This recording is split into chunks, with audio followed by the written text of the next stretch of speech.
এক সাহাবীকে ডাকাতে ধরলেন আর বলল যে আমি তোমার মাল নিব। কয় নিয়ে নাও। কয় তোমাকে হত্যা করব। কয় করো, কিন্তু তোমার কাছে অনুরোধ আমারে 2 রাকাত নামাজ পড়তে দাও। দ্বিতীয় সেজদায় যায় সে যখন চিৎকার দিল, এতটুক জোরে চিৎকার দিল যে ডাকাত না শুনে, শুধু চিৎকারটা ভিতর থেকে ফায়রা বাহির হয়। সে দোয়া করতেছিল, ইয়া ওয়াদুদ ইয়া জাল আরশিল মাজিদ ইয়া ফাআলাল লিমা ইউরিদ আসআলুকা বিইজ্জাতিকাল্লাতী লা তুরাম ওয়া বিমুলকিকাল্লাযী লা ইউদাম ওয়া বিনূরিকাল্লাযী মালা আরকানা আরশিক ইয়া মুগীস আগিসনি। প্রথম চিৎকার দিতে দেরি, চতুর্থ আকাশ থেকে ফেরেশতা নির্বাচিত হইতে দেরি হয় না। দ্বিতীয় চিৎকার দিতে দেরি, 4 আকাশ অতিক্রম করতে দেরি হয় না। 4 আকাশ অতিক্রম করছে। তৃতীয় চিৎকার দিতে দেরি, মাথার কাছে আইসা ডাকাতকে জাহান্নামে পৌঁছাইতে দেরি করে না। যখন সে ডান দিকে ভয়ে ভয়ে ডান দিকে সালাম ফিরাইতে ছিল, কেননা প্রথম সালাম ডান দিকে ফিরায়, তো দেখে ডান দিকে দাঁড়ানো আছে সুদর্শন যুবক, চেহারা না যেন 14 তারিখের চাঁদকে হার মানায়। মুস্কি মুস্কি হাসতে ছিল, উলঙ্গ তরবারি হাতে। বাম দিকে সালাম ফিরাই জিজ্ঞাসা করছে, তুমি কে? তুমি কে? তো বলছে, আশ্চর্যের বিষয়, তুমি ডাইকা আল্লাহ, তুমি জিজ্ঞাসা করতেছো তুমি কে? বড় আশ্চর্যের বিষয়, তুমি তো আমাকে ডাইকা আনলা। জিজ্ঞাসা করলো, কখন ডাইকা আনলা? তুমি কি চিৎকার দাও না, ইয়া মুগীস আগিসনি? তোমার প্রথম চিৎকারে আমি 4র্থ আকাশ থেকে নির্বাচিত হয়েছি। দ্বিতীয় চিৎকারে আমি 4 আকাশ অতিক্রম করছি। তৃতীয় চিৎকারে তোমার মাথার কাছে চলে আসছে, দুশ্মনকে জাহান্নামে পৌঁছায় দিছি। বলছে, আমার বিশেষত্ব? বলছে, না, তোমার মতো নামাজ কিয়ামতের সকাল পর্যন্ত যে উপহার দিবে ওর জন্য আমি জীবিত থাকব।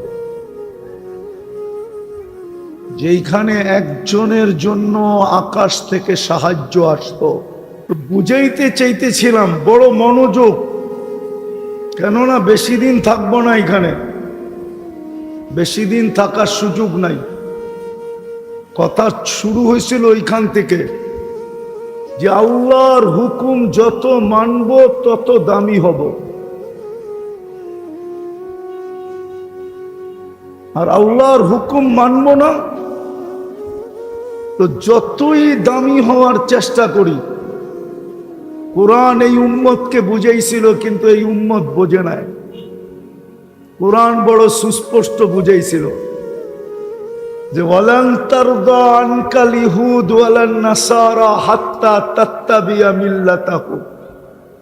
আল্লাহ ঘোষণা দিছিলেন, উম্মতে মুহাম্মাদি, আমি তোমাদেরকে নিজের হাতে বাছাই করে উম্মতে মুহাম্মাদি নির্বাচিত করছি। কান খুলা শুনা নাও। আমি আপনাদেরটা জানি না, আমার ধারণা হলো আমাকে যখন আল্লাহ হাজারো না, লক্ষ না, কোটি মানুষের ভিতর থেকে যখন আমি আল্লাহর কুদরতি চোখে আসছি, তখন মনে হয় আমাকে উঠায়া বলছে, তোকে উম্মতে মুহাম্মদী বানাইলাম। এরকম বাছাই করছে।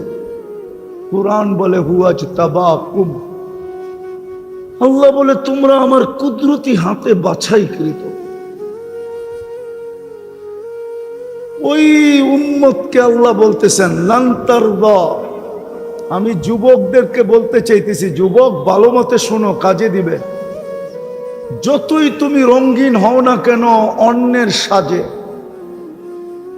2 সম্প্রদায়ের সাজে যতই রঙিন হই না কেন, অন্যদের সাজে যতই রঙিন হই না কেন, আল্লাহর গ্যারান্টি, বিন্দু পরিমাণ না, বালুর কণা পরিমাণ ভালোবাসা তোমাদের জন্য ওদের দিলে আমি পয়দা হতে দিব না, না, না, না, না।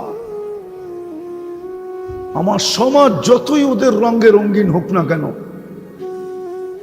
আমার কথা ভালো মতে নোট করেন, যাকে আল্লাহ সদ ইচ্ছায় মুহাম্মদুর রাসূলুল্লাহ সাল্লাল্লাহু আলাইহি ওয়াসাল্লামের উম্মত বানাইছেন আর শ্রেষ্ঠত্বের মুকুটটা মাথায় পড়াইছেন, ও যতই অন্যদের রঙে রঙিন হোক, যতই রঙিন হোক, কসম খোদার, আল্লাহ গ্যারান্টি দিয়া বলতেছেন লান তারদা। আপনি লান বুঝবেন না, লান উলামারা বোঝে।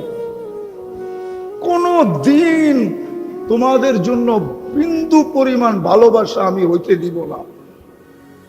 তাইলে যুবক, ওদের স্টাইলে চুল কাটা লাভ কি? ওদের সাজে সজ্জিত হয়ে লাভটা কি? দুনিয়াই শেষ। কয়দিন এইখানে ফেমাস হইলে আপনি কয়দিন ফেমাস হবেন আমাকে বলেন? দুনিয়ার ফেমাসত্বের ধারা দুইটা, যতদিন বেঁচে থাকবেন অতদিন ফেমাস, মরা গেলেন আর কেউ খবর নেবে না। প্রমাণ দিমু প্রমাণ। কার কার মা বাবা নাই হাত উঠান, নামান। একজনও হবে কিনা জানি না ডেলি মা বাবার জন্য 2 রাকাত নফল পড়ে। একজনও এখানে আছে কিনা আমি জানি না যাদের বাবা নাই মা নাই। তাইলে মা বাবাই যখন আপনার কাছে আকর্ষণের পাত্র এখন রইল না, তো আপনি মরার পরে কার কাছে আকর্ষণের পাত্র থাকবেন? 2 রাকাত তো পড়ি না, বাবা যৌবন না দিলে তো আমি যৌবন পাওয়ার কোনো প্রশ্নই ছিল না। আমি হাদিস দিয়া প্রমাণ দিতেছি। সাহাবী রাসূল ছেলে আয়েশা অভিযোগ করছে আল্লাহর রাসূলের কাছে, ছেলেও সাহাবী, ইয়া রাসূল আল্লাহ 2 হাতে কামাই, বাবা 2 হাতে খরচ করে, আমাকে একটু জিজ্ঞাসাও করে না, বাবাকে ডাইকা যদি একটু শাসায়া দিতেন। আল্লাহর রাসূল লোক পাঠাইছে, যাও আর বাবাকে ডাইকা নিয়ে আসো। আরেকজন সাহাবীকে পাঠাইছেন, যা বলছে আল্লাহর রাসূল ডাকে, বলছে অবেলা, বলছে তা বলতে পারবো না। বলছে আল্লাহর রাসূলের কাছে কে আছে? তোমার ছেলেকে বসা দেখছি। বাপের মন গায়া ফেলছে, যে কোনো অভিযোগ হবে, নাইলে অবেলা কেন ডাকবে? তো বাপ মনে মনে কবিতা পড়তে পড়তে যাইতেছিল, মনে মনে, না জিহ্বা হেলাইতেছিল না ঠোঁট নড়তেছিল।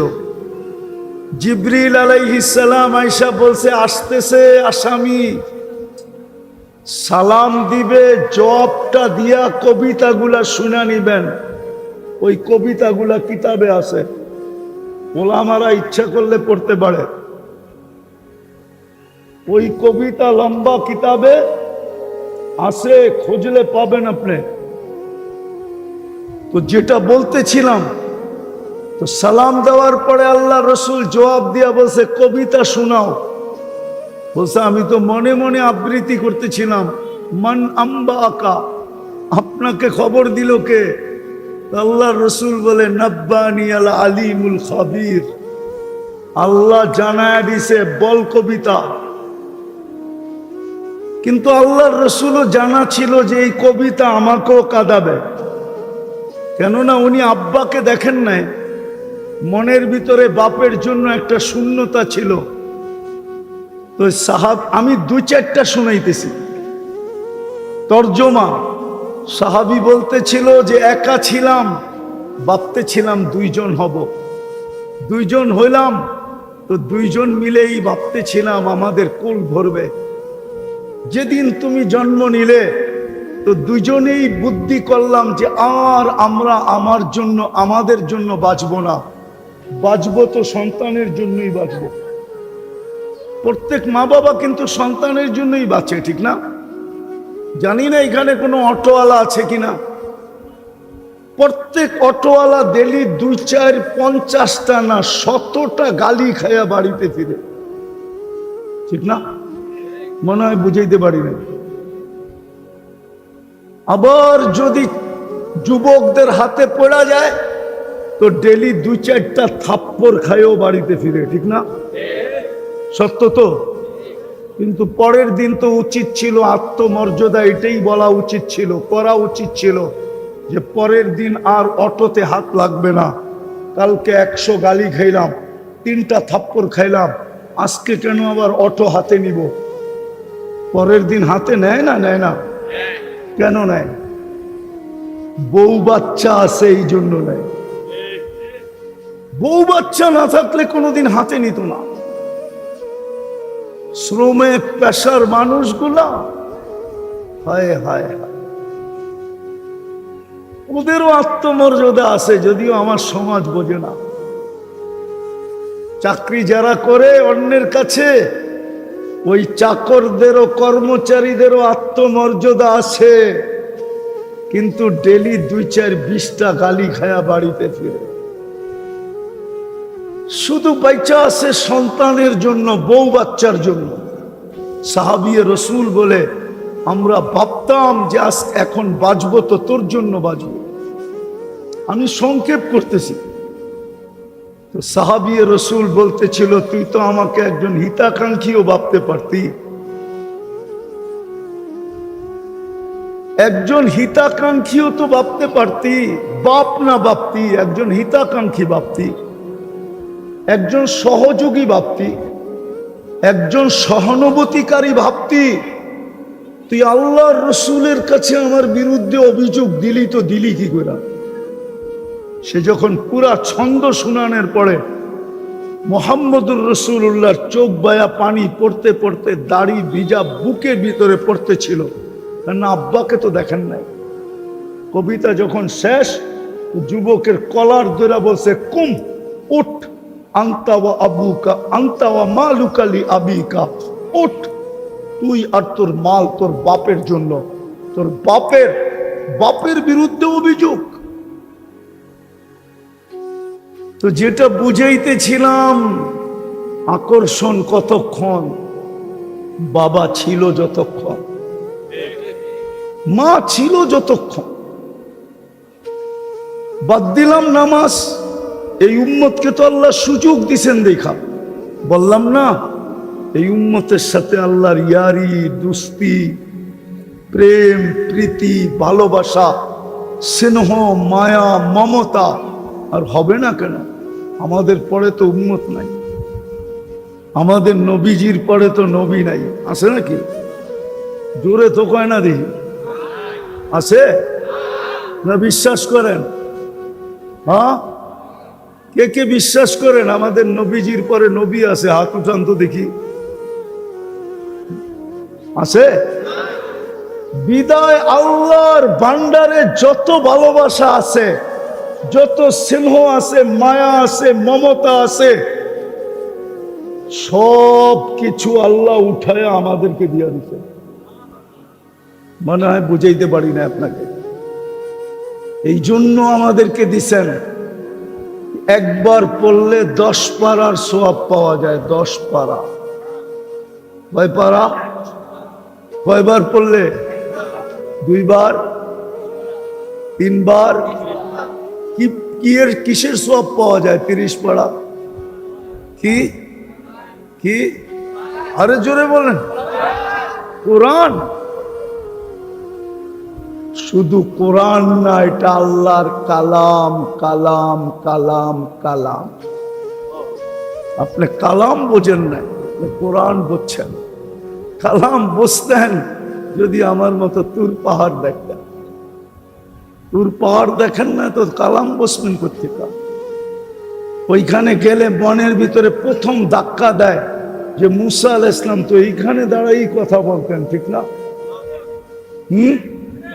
ঠিক না? হ্যাঁ, মুসা আলাইহিস সালাম কথা বলতেন, ঠিক না? আল্লাহ তো নিজের কালাম উঠায় আমাদেরকে দিয়া দিচ্ছেন। আল্লাহ মুসা আলাইহিস সালাম নিজে কথা বলে উঠায়া দিয়া দিলাম, আমি তোর লগে কথা বলবো। কোরআন তো হইল আল্লাহ আমাদের সাথে কথা বলে। কোরআন তো শুধু কালাম না, আল্লাহর সাথে কথা বলার জন্য তো আমাদেরকে নামাজ দিছিলেন। আমি যখন দেখতে গেছি তো আমার মনে এই খটকাই ছিল যে মুসা আলাইহিস সালাম তো এইখানে কথা বলতেন, কিন্তু আল্লাহই মনে সান্ত্বনা দিছে যে কথা বললেও তো এইখানেই বলতে পারতো, আর কোথাও তো পারতো না। দিনের ভিতরে একটা সময়ই বলতে পারতো, এরপরে তো আর পারতো না। আবার ওই কথা বলারও সীমা রেখা ছিল। ও উম্মতে মুহাম্মাদি, ও বন্ধুর উম্মত, তোকে তো আমি 23 ঘন্টা কথা বলার সুযোগ দিছি। 23 ঘন্টা। কয় ঘন্টা? সুবহানাল্লাহ, তো আসতে বললেন। 23 ঘন্টা, শুধু 3 বেলা 20 মিনিট 20 মিনিট 1 ঘন্টা। সূর্য ওঠার সময়, তাও মানে আমি ভুল বলছি, আমাদের মুফতি সাহেব রহমতুল্লাহ আলাই বসুন্ধরার উনি বলতেন 10 মিনিট। সূর্য ওঠার সময় 10 মিনিট, ডুবার সময় 10 মিনিট, আর যখন মাথার উপরে আসে 10 মিনিট, বা 15 মিনিট ধরলাম, 45 মিনিট। এতটুক কথা বলা নিষেধ। বাকি পুরা 23 ঘন্টা যদি আপনি কথা বলতে চান তো অনুমতি আছে। মুসাল্লি ইউনাজি রব্বা, নামাজি আল্লাহর সাথে কথা বলে। আর যখন কোরআন পড়তে থাকে তো আল্লাহ স্বয়ং ওই বান্দার সাথে কথা বলতে থাকে। কিন্তু 3 বার সূরা ইখলাস পড়েও তো মা বাবাকে দেই না। কয়জন আছে এখানে ডেলি 3 বার সূরা ইখলাস পড়া যে আল্লাহ 1 খতম কোরআনের সওয়াব হইলো মা বাবাকে দিয়া দিয়েন? তাইলে তো 365 দিনে 365 কোরআন খতম হতো। 365 কোরআন খতমের সওয়াব মা বাবা পাইতো।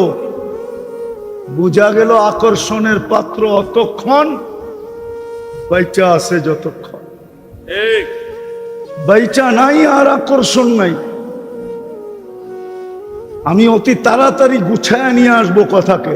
দ্বিতীয়, যেই জিনিস দ্বারা আপনি আকর্ষিত ওইটা আপনার হাতে আছে যতক্ষণ আপনি আকর্ষণের পাত্র অতক্ষণ। আকর্ষণের পাত্র কতক্ষণ? যৌবন আছে যতক্ষণ। রূপসী আকর্ষণের পাত্র কতক্ষণ? রূপ আছে যতক্ষণ। দেখেন না, একবারের বেশি 2 বার বিশ্ব সুন্দরী হওয়া যায় না। যায় নাকি? না মনে হয় যায়। কেন? 1 বৎসরই চামড়ার ফিটনেস কমে গেছে। 1 বৎসরই গাইটা গেছে, 1 বৎসরই মাপে কমে গেছে। তো আপনি আকর্ষণের পাত্র কতক্ষণ? ছিল তো এই উম্মত আকর্ষণের পাত্র, নাইলে এতগুলা প্রতিশ্রুতি কেন হবে? উলাইকা লাহুমুল আমান কেন বলবে? লাহুম রিজকুন কারীম কেন বলবে? ইন্না নানানসুরু কেন বলবে? হায়াতান তাইয়্যিবা কেন বলবে? সুখের জীবন কেন বলবে? ইন্নাল ইজ্জাতা কেন বলবে? কেন বলবে? কেন হাদিসে বলবে কুদসির ভিতরে মান আদা লি ওয়ালিয়ান আযানতুহু বিল হারব? আমার প্রিয় পাত্রের দিকে আঙ্গুল উঠাইতে দেরি, আমি ঝাঁপায়া পড়তে দেরি করব না। এই জন্যই তো ইসলামের প্রথম যুদ্ধ কোনটা জানেন? হ্যাঁ, আরে বলেন না, ওলামারা বলেন না। বদর হইল সর্বপ্রথম ইসলামের ঐতিহাসিক যুদ্ধ, ঠিক না? তলোয়ার কয়টা? আরে সংখ্যা কত? তলোয়ার কয়টা? কয়টা তলোয়ার? কয়টা? না ভুল। তলোয়ার কয়টা? 3টা। 3টা। দুশ্মন কত? 1000। তলোয়ার কয়টা?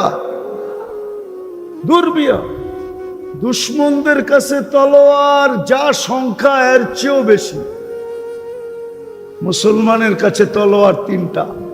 জিতছে কে? কেমন জিতা জিতছে? ঐতিহাসিক জিতা জিতছে। ইতিহাসবিদরা লেখছে কিয়ামত পর্যন্ত এরকম জিতা কেউ জিততে পারবে না। কে জিতাইছে? আল্লাহ প্রথম যুদ্ধে মেসেজ দিছে, মেসেজ আমি জিতাবো, কেন এরা আমার, আমি ময়দানে আসবো। আর ময়দানে আসছেন।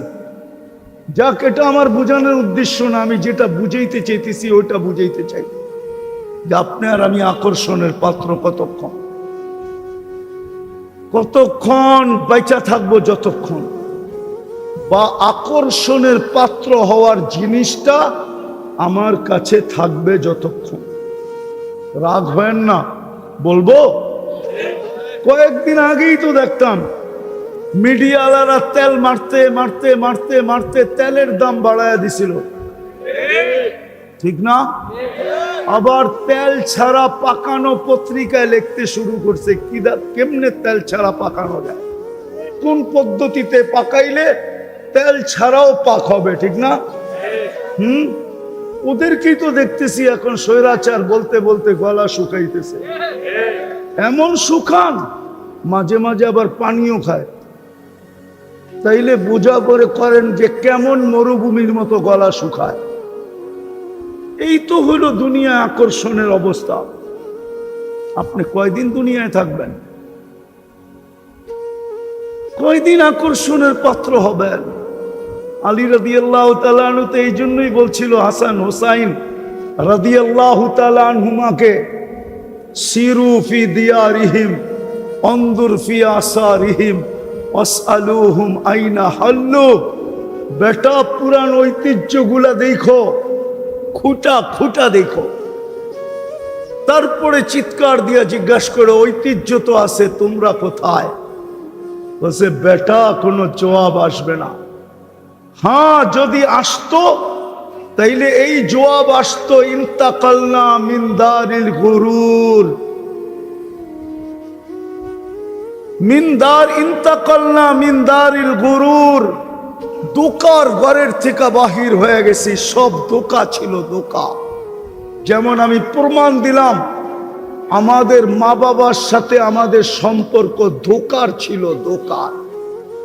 দোকার যদি না হইতো তাহলে সন্তান বাপের জমিন দিয়া জমিদার, বাপের বাড়ি দিয়া বাড়িওয়ালা, বাপের যৌবন দিয়া নিজে যুবক, বাপের সবকিছু আমার ভিতরে ট্রান্সফার হওয়ার কারণে আমি আমার জায়গায় দাঁড়াইছি। ওই সবকিছু পাওয়ার পরেও প্রতিদিন 2 রাকাত বাপের জন্য পড়ার সুযোগ হয় না, মা বাবার জন্য 3 বার সূরা ইখলাস পড়ে না। হায় হায় হায়। বিদায় দুনিয়া নিয়ে আমি বুঝানোর জন্য বললাম যে আপনি দুনিয়ায় ফেমাস কতক্ষণ, আকর্ষণের পাত্র কতক্ষণ, তুমি বা যুবক কতক্ষণ আকর্ষণের পাত্র। আমার দুনিয়া নিয়ে আলোচনা না, আমি বাবাইতে চাইতেছি আপনাদেরকে যে মৃত্যু তো যেই কোনো মুহূর্তে আসতে পারে। আমার কাছে যদি আধ্যাত্মিক শক্তি থাকতো তাহলে আমি মাউটটা আমার সামনে রাখতাম না, মাটিতে লাগায় দিতাম, আর মাটির চিৎকার আপনাদেরকে শোনায় দিতাম। মাটি চিৎকার দিতেছে, তামশি আলা যাহরি মাসিরুকা ফি বাতনি। মাটি চিৎকার দিতেছে, তাযহাকু আলা যাহরি সাতাবকি ফি বাতনি। মাটি চিৎকার দিতেছে, আতাসুররু আলা যাহরি সাতাহজানু ফি বাতনি। মাটি চিৎকার দিতেছে, তাকুলুকাল আলওয়ানু আলা যাহরি সাতাকুলুকা দুদু ফি বাতনি। তুমি আমার পেটে চলমান, অচিরেই তুমি আমার পেটে আসবে। তুমি আমার পেটে হাসো, হতে পারে তুমি আমার পেটে কাঁদবে। তুমি আমার পিঠে ফুর্তি করো, হতে পারে আমার পেটে তুমি দুঃখের সমুদ্রে ডুববে। তোমাকে রং তামাশা আমার পিঠে খাইতেছে, অচিরেই তোমাকে আমার পেটে কিরা মাকড় খাবে। পোকামাকড় খাবে তোমাকে।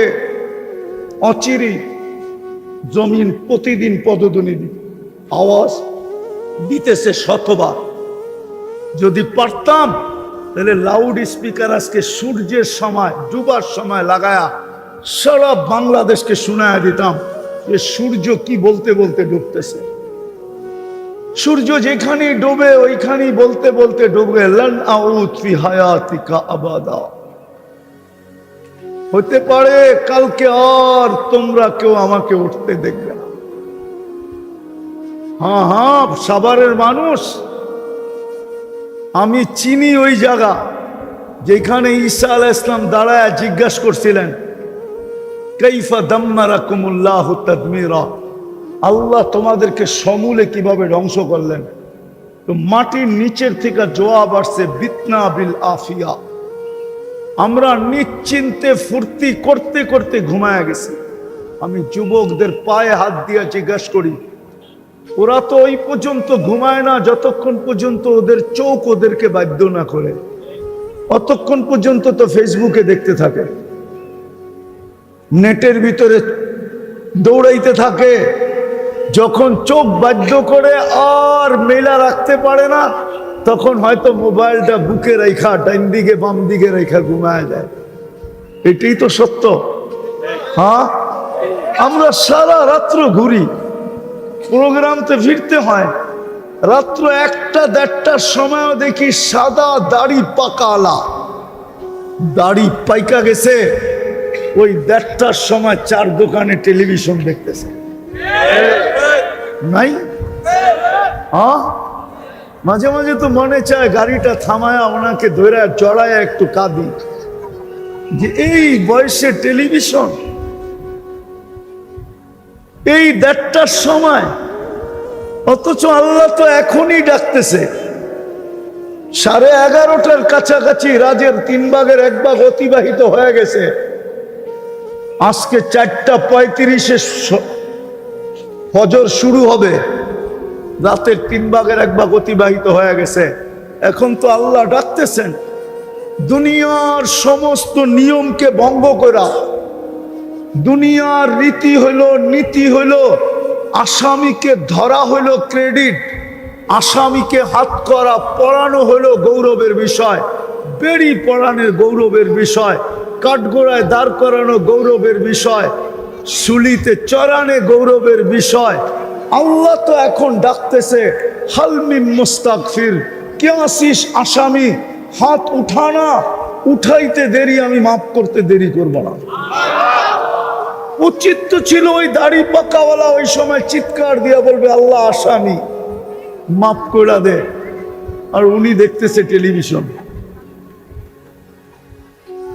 সূর্য তো বলতে বলতে ডুবতে ছিল, কাল সকালে নাও দেখতে পারে। বিদায় আমি শেষ জায়গায় চলে আসছি, লম্বা করতে চাই না। দুনিয়ায় ফেমাস হওয়া, দুনিয়ায় আকর্ষণের পাত্র হওয়া বিষয় না। বিষয় হলো আমি আল্লাহর কাছে আকর্ষিত কিনা, আকর্ষণের পাত্র কিনা, রসুলের কাছে আকর্ষণের পাত্র কিনা। হায় উম্মতে মোহাম্মদী, দিলে বড় দুঃখ লাগে, দুঃখ।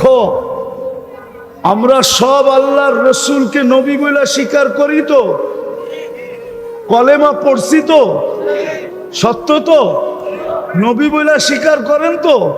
কে কে করেন দেখি? নামান নামান, তকবীর দিয়েন না, তকবীর দিয়েন না, নামান নামান। বলেন এই দুঃখ কোথায় রাখবো?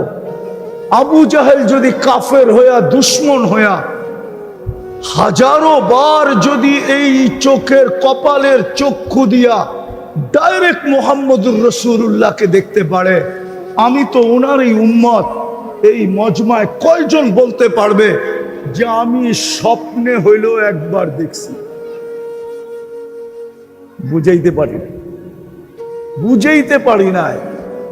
উচিত ছিল চিৎকার দিয়া বুক ফাটা যাওয়া, যে হায় কি করলাম, কেন নবীর কাছে আকর্ষণের পাত্র হইলাম না?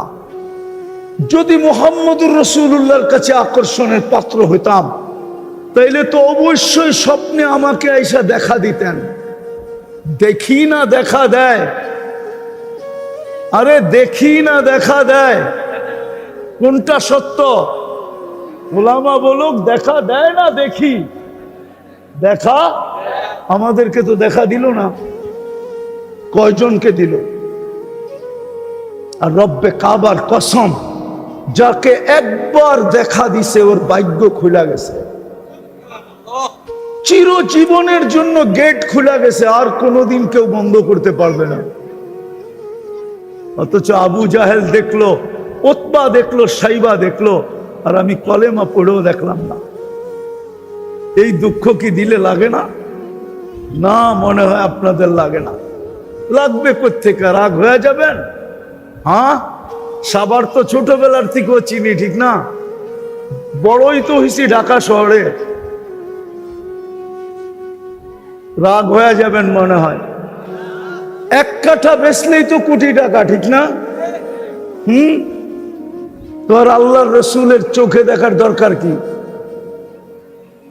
কোটি না হোক লাখ লাখ তো দেখতেছি। যেখানে 1000 টাকা কাঠা ছিল ওইখানে এখন কয়েক লক্ষ টাকা কাঠা। তো আল্লাহর রসুলের দর্শন দিয়ে কি করব, ঠিক না? না না না না, আবারও বলতেছি, কয়দিন? তো যেটা বুঝাইতেছিলাম, একটু চিন্তা করেন যে আমি আল্লাহর কাছে আকর্ষিত কিনা, আকর্ষণের পাত্র কিনা, রসুলের কাছে আকর্ষণের পাত্র কিনা। যদি পাত্র হইতাম তাইলে দেখা হতো, দেখা হইতো, দেখা হইতো। আমরা ছোটবেলা দেখছি, আমাদের সাথে যারা পড়তো ছোটবেলা, মক্তব পার হইয়া কিতাবখানায় পা দিতে দেরি, রসুলের দর্শন মিলতে দেরি হতো না। হ্যাঁ হ্যাঁ, আমাদের জমানায় দেখছি। কিন্তু এই জমানায় বড় দুঃখ লাগে, ছেলেরা দাওরায় হাদিস পড়ে তখনও স্বপ্নে দেখে নাই বলে, তখনও দেখে না। তাইলে বুঝা গেল আমি আকর্ষণের পাত্র না। চলে যাব অচিরে, আমি কথা গুছায় নিয়ে আসছি সে জায়গায়, চলে যাব। একটু ভাবেন, আল্লাহর কাছে আমি কতটুকু আকর্ষণের পাত্র, রসুলের কাছে আমি কতটুকু আকর্ষণের পাত্র। দুনিয়ার আকর্ষণ তো এখানে চলবে না। যদি চলতো, রব্বে কাবার কসম, আবু তালেবের কবর আমাকে বারবার কাঁদাইতো না। শুধু কবর কাঁদায় না, নামটা মনে উঠলি মনে হয় বুক ফাইটা কান্না আসে। আবু তালেব, আবু তালেব যে 44 বছর মুহাম্মদুর রাসূলুল্লাহকে, আপনি মুহাম্মদুর রাসূলুল্লাহ চিনেন না? আমি একটা দুটা উদাহরণ দিয়া দেখি আপনারা বোঝেন কিনা। কোরআনের একটা সূরা আছে বালাদ, কি বালাদ? আল্লাহ নিজে বলতেছে লা উকসিমু বিহাযাল বালাদ। আল্লাহ বলতেছে শুনো কান খুইরা, আমি মক্কার কসম খাইতে রাজি না। আরে মক্কার নাম তো আপনিই রাখলেন, বলে রাখলে কি হবে? মক্কায় তো আপনার ঘরটা, বলে হইলে কি হবে? বলে আপনি তো সমগ্র জগতের জন্য, সারা দুনিয়ার জন্য হেদায়েতের মার্কাজ বানাইলেন, বলে তাতে কি হলো? আপনি তো মক্কাকে মাসাবাতাল লিন্নাসি ওয়া আমনা বানাইলেন, মানুষের জন্য নিরাপত্তার ছাউনি বানাইলেন। আপনি তো মক্কাকে মান দাখালাহু কানা আমিনা, যে ঢুকবে সে নিরাপত্তার গ্যারান্টি পাবে, আপনি বানাইলেন। তো কসম খাইতে চান না কেন? আপনি তো দেখা যায় কসম খাইলেন, লা উকসিমু বিহাদাল বালাদ। আল্লাহ বলে কসম খাইছি কেন শুনবা? আনতা হিল্লুম বিহাদাল বালাদ, বন্ধু আপনি এই শহরে জন্ম নিছেন, এই জন্য আমি কসম খাইলাম, আপনার কারণে খাইলাম। আপনি চিনেন নাই, বোঝেন নাই। আপনি যদি বুঝতেন তাহলে আপনার এরকম নির্জুমতা হইতো না, আপনি বোঝেন না। আল্লাহ বলে বন্ধু আমি মক্কার কসম খাইতেছি শুধু আপনি এইখানে জন্ম নেওয়ার কারণে, এলে খাওয়ার কথা না না না না, হোক না আমার ঘর। ওই মুহাম্মাদুর রাসূলুল্লাহ সাল্লাল্লাহু আলাইহি ওয়াসাল্লাম। হ্যাঁ হ্যাঁ হ্যাঁ, এই জন্যই তো আমি বলি আল্লাহ সব নাফরমানি সইতে পারেন, কিন্তু বন্ধুর নাফরমানি সইতে পারেন না। সব নাফরমানি সয়ে নেন। আমার কাছে প্রমাণ আছে, 360টা মূর্তি বাইতুল্লাহর উপরে কিচ্ছু বলে না। বাইতুল্লাহর তোপ চলতেছে উলঙ্গ, কিচ্ছু বলে না। বাইতুল্লাহর চত্বরে বৈশা মূর্তির পূজা করতেছে, কিচ্ছু বলে না। শুধু বন্ধুকে তাব্বান লাকা বলতে দেরি, জিবরিল আলাইহিস সালামকে মনে হয় ওই দিন সবচেয়ে গতিতে পাঠাইছেন যে যাও জিবরিল, তাব্বাত ইয়াদা আবি লাহাব দুনিয়াকে শোনায় আসো। আমার বন্ধুর উপরে আঙ্গুল, অথচ তাকাইলে দেখা যায় বাইতুল্লাহর ছাদে 360টা মূর্তি। তপ চলতেছে উলঙ্গ, তপ চলতেছে উলঙ্গ। বাইতুল্লাহর চত্বরে বসে গায়রুল্লাহর পূজা চলতেছে, কিচ্ছু বলে না। বিদায় আল্লাহ সব সইতে পারে, বন্ধুরটা, বন্ধুর বিরোধিতা সইতে পারে না। যেটা বুঝাইতেছিলাম, আমরা দুনিয়ায় কতটুকু ফেমাস এটা আমার বিষয় না। আমার বিষয় আপনি আল্লাহর কাছে ফেমাস কিনা, রসুলের কাছে ফেমাস কিনা, কবরের প্রথম প্রশ্নের জবাব দিতে পারবো কিনা। কবরের প্রথম প্রশ্ন কি? আরে বলেন না, আরো জোরে বলেন না। আপনি বলতেছেন এটা, ইমাম বুখারী রহমতুল্লাহ আলাইহি বলে না, ইমাম মুসলিম বলে না। আপনি বলতেছেন কবরের প্রথম প্রশ্ন মান রব্বুকা। আপনি বলতেছেন ইমাম বুখারী রহমতুল্লাহ আলাইহি বলে না, ইমাম মুসলিম বলে না রহমতুল্লাহ আলাইহি। ওনারা দুইজন একমত। আপনি যে বলতেছেন মান রব্বুকা, আপনাকে রব চিনাইছে কে? কে চিনাইছে? আরে রব আপনাকে কে চিনাইছে? কে? জোরে বলেন না। মুহাম্মদুর রাসূলুল্লাহ আপনাকে রব চিনাইছে। এই জন্য ইমাম বুখারী বলে, ইমাম মুসলিম বলে, বুখারী শরীফে আছে কবরের প্রথম প্রশ্ন হলো মা কুনতা তাকুলু ফি হাদার রাজুলি মুহাম্মাদিন। আগে প্রমাণ করো আমার বন্ধুর রঙে তুমি কতটুকু রঙিন,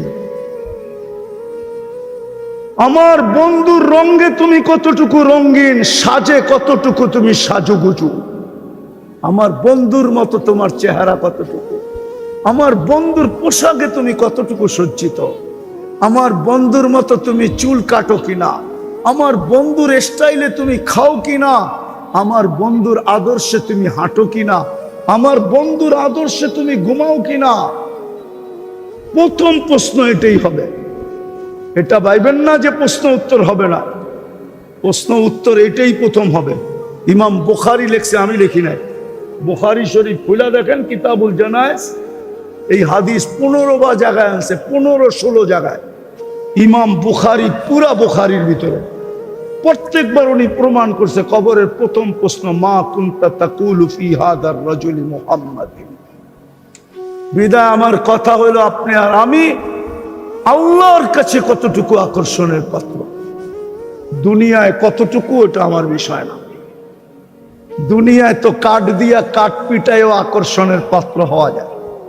কাঠ দিয়া কাঠ পিটানো বোঝেন? মনে হয় বোঝেন নাই। বুঝছেন কেউ কিছু? বোঝেন নাই? ক্রিকেটের ব্যাটটা কিসের, বলটা কিসের? কাঠের উপরে চামড়া লাগানো, বলটাও কাঠের। কাঠ দিয়া কাঠ পিটায়ও সারা দুনিয়ায় ফেমাস হওয়া যায়। আমি মানি, আমি মানি, আমি অস্বীকার করি না, কিন্তু এটা আমার বিষয় না। আমার বিষয় তোমাকে যে যৌবন দিল যুবক, তুমি আল্লাহর কাছে ফেমাস কিনা এটা দেখো। পুরুষকে যে পুরুষত্ব দিল, নারীকে যে নারীত্ব দিল, টাকাওয়ালাকে যে টাকা দিল, ওর না তো মার পেটের থেকে আসছিলাম মিসকিনা, আল্লাহ বলে কুনতা মিসকিনা, তুই মার পেটের থেকে অসহায় আসছিলি, মিসকিন আসছিলি, নিশ্চয় আসছিলি। ফালা লাকা সিন্নুন তাক্তা, দাঁত তোর ছিল না যে কাটবে। ওয়ালা লাকা লিসানুন তান্তিক, দিব্যা ছিল, বাকশক্তির কার্যকারিতা ছিল না।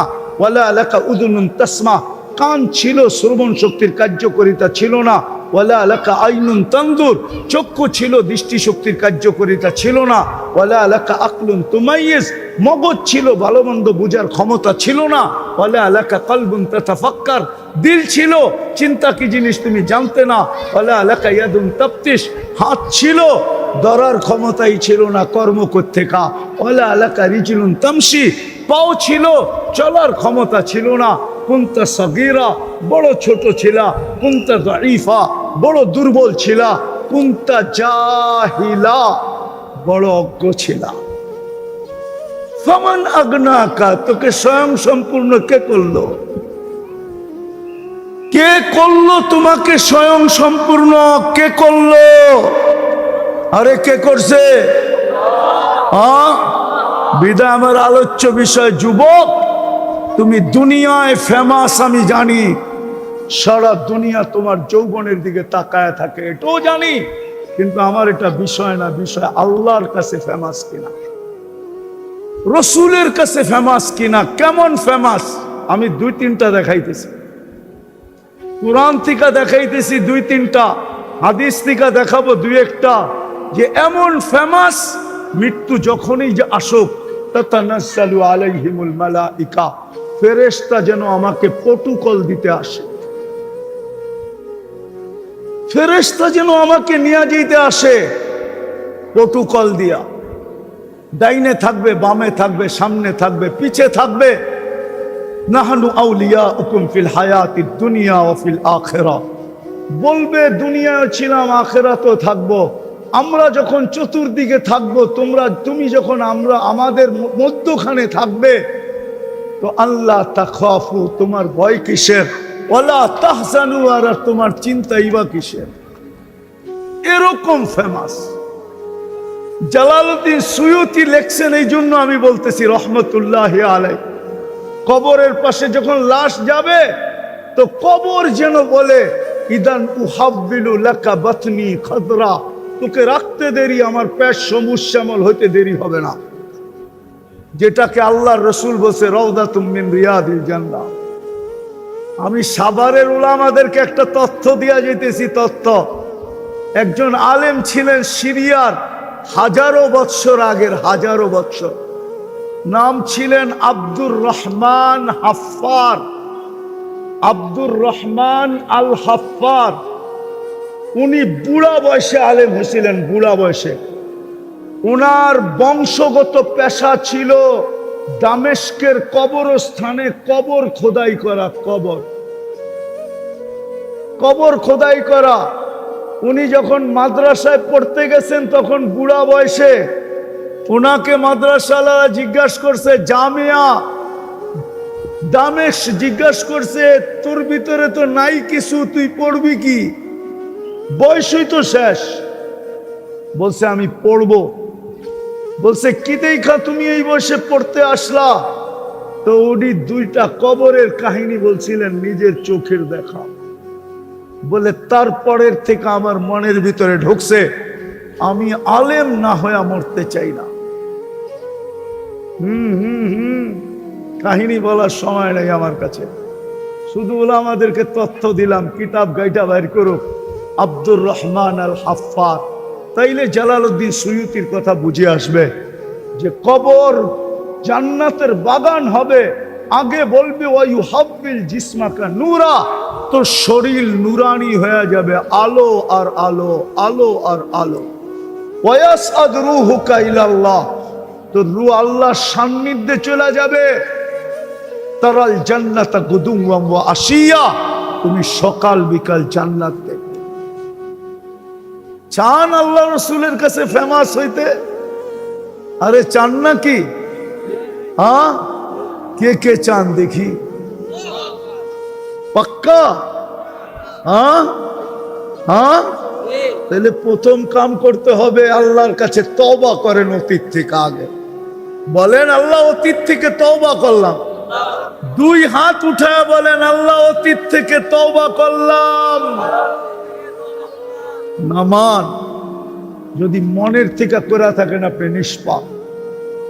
আল্লাহর কাছে ফেমাস বানানোর জন্যই মুহাম্মদুর রাসূলুল্লাহ। আমি তো বলি এই উম্মত যদি একটা কামই করত, হাজারটা না করে যদি আজকেও একটা কাজ করত, একটা কাজ 100-এ 100, তাহলে এই উম্মতের এই দুরবস্থা হয় না। আজকে কুকুরের দাম আছে, উম্মতে মুহাম্মদীর দাম নাই। যদি দাম থাকতো তাইলে আমি এই জাহাঙ্গীরনগর বিশ্ববিদ্যালয়ের পেটের ভিতরে বসে বলতেছি, এইখানে হবে অনেক ছাত্রবাই আমার, ইউনিভার্সিটির স্টুডেন্ট হবে। ওরা যদি আমাকে দেখাইতে পারে গত দণ্ডনীয়, আজ পর্যন্ত 2 অক্ষরের একটা প্রতিবাদ দেয় না কোন প্রাণীবাদী না। আপনি দেখাইতে পারবেন না, আমার ইউনিভার্সিটির ছাত্ররা দেখাইতে পারবে। কেন আপনি এত নিকৃষ্ট? আর হবেন না তো হবেন না কেন? একটা কাজ যদি করতো। আচ্ছা বলেন তো, সারাদিন আমরা কাঠটা বুক করি, কাঠটা কাঠটা সবাই তো আল্লাহ বলতে চায় না। কার জিনিস বুক করি 24 ঘন্টা? আল্লাহ বললে 40 নেকি বলবে, 40 নেকি। হ্যাঁ, কেননা আল্লাহ বলার 40 নেকির ওজন সমগ্র সৃষ্টিও যদি কয়েকবার পাল্লায় দেওয়া হয়, তারপরও আল্লাহ বলার 40 নেকির ওজনের সমান কোনোদিন হবে না। কেন? আল্লাহ নামটা কার? কে রাখছে? আল্লাহ নিজে নিজের নাম রাখছেন আল্লাহ। এই জন্য বললাম, আল্লাহ বললে গুনাহ হবে না। আমরা সারাদিন বুক করি কাঠটা, ওই আল্লাহই তো ডেলি 5 বেলা ডাকে। আপনি ভাবেন আপনার সরকার আপনার পিছনে বাজেট ব্যয় করে, আল্লাহর কোনো বাজেট ব্যয় হয় না? কি বলেন? 7 লক্ষ কোটি টাকা সরকার বাজেট করছে। আপনি বলেন এটা আপনার পিছনে জনগণ হিসাবে খরচ হবে?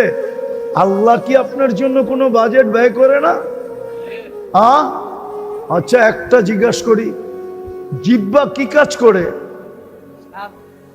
আমাদেরকে স্বাদ চেক করে দেয়, ঠিক না? যদি জিহ্বা না করতো মেশিন কিনতে হইতো, তাহলে তো প্রত্যেক বাড়িতে ওয়াশিং মেশিনের মতো একটা স্বাদ চাওয়ার মেশিনও থাকতো, ঠিক না? থাকতো না? আরে থাকতো কি থাকতো না? ওয়াশিং মেশিনের দাম কত? কমসে কম স্বাদ চাওয়ারটা এটা ডাবল তো হইতো, ঠিক না? কেননা স্বাদ চাইতে হবে, ঠিক না? যদি স্বাদ ঠিক না থাকে তাহলে তো আমার পেটে যে পয়জন হবে, ঠিক না? আবার মেশিন তো মাঝে মাঝে ভুলও করতে পারে, ঠিক না? নাই সাভারে হাসপাতাল, আজ পর্যন্ত 2-4 লক্ষ রিপোর্ট ভুল হয় নাই না? হয় নাই না? মনে হয় নাই। আপনার স্বাদ চাওয়ার মেশিন যদি রিপোর্ট ভুল দিত, স্বাদ নষ্ট হয়ে গেছে, ও দিছে ওকে আছে, আপনি খায়া সিধা হাসপাতাল। কিন্তু আমার জিহ্বা তো আজ পর্যন্ত ভুল রিপোর্ট দিল না। আমি তো সারাদিন পান খাই, এমনকি ঘুমের মধ্যে পারলেও খাই, তারপরও তো আমার জিহ্বা আজ পর্যন্ত আমাকে ভুল রিপোর্ট দিল না। এটা যদি টাকা দিয়ে নিতে হইতো, কয় টাকা বাজেট হইতো?